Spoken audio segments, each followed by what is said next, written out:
Hello. പ്രാവിൻകൂട്ട് shop എന്ന ചിത്രത്തിൻ്റെ 5-ാം ദിവസത്തെ ഏറ്റവും പ്രധാനപ്പെട്ട കേരള ബോക്സ് ഓഫീസ് കളക്ഷൻ റിപ്പോർട്ടാണ് ഇന്നൊരു വീഡിയോ ഭാഗത്ത്. വീഡിയോയിലേക്ക് വരുമ്പോൾ വീഡിയോ ലൈക്ക് ചെയ്യുക, ചാനൽ സബ്സ്ക്രൈബ് ചെയ്യുക. ജനുവരി മാസം ഇനി ധാരാളം ചിത്രങ്ങൾ അങ്ങോട്ട് OTT റിലീസ് ചെയ്യും. നമ്മുടെ ചാനൽ ഭാഗം പരിശോധിച്ചാൽ നിങ്ങൾക്ക് കാണാൻ വേണ്ടി സാധിക്കുന്നതായിരിക്കും.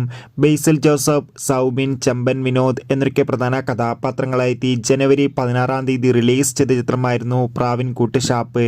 ചിത്രത്തിന് ഇപ്പോഴും നല്ല മികച്ച പോസിറ്റീവ് റെസ്പോൺസ് തന്നെയാണ് പുറത്തുകൊണ്ടിരിക്കുന്നത്.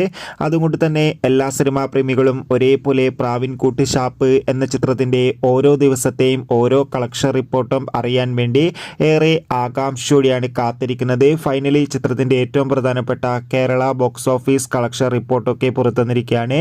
ചിത്രത്തിന് ഇന്ന് 5-ാം ദിവസം അത്യാവശ്യം മികച്ചൊരു ബുക്കിംഗ് ആണ് കേരളത്തിൽ നടക്കുന്നത്. അതുകൊണ്ട് തന്നെ ഇന്ന് മാത്രം ചിത്രത്തിന് ഏകദേശം 1 കോടിക്കടുത്ത് വരെ കളക്ഷൻ നേടിയെടുക്കാൻ വേണ്ടി സാധിക്കുമെന്നാണ് ട്രാക്കിംഗ് റിപ്പോർട്ടുകൾ സൂചിപ്പിക്കുന്നത്. എന്തായാലും ചിത്രത്തിൻ്റെ കൂടുതൽ ബോക്സ് ഓഫീസ് കളക്ഷൻ റിപ്പോർട്ടിനായി നമുക്ക് കാത്തിരിക്കാം. അടുത്തൊരു വീഡിയോയിൽ കാണും വരെ ബൈ.